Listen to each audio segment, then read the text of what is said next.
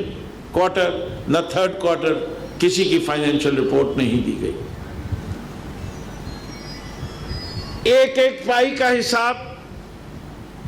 موجود ہے, انفراسٹرکچر نظر آتا ہے. جو کام اس وقت ہو رہا ہے وہ قائد اعظم کے مزار سے لے کے میونسپل چوک جو کہلاتا ہے صابری نہاری کا, اس پہ ہو رہا ہے,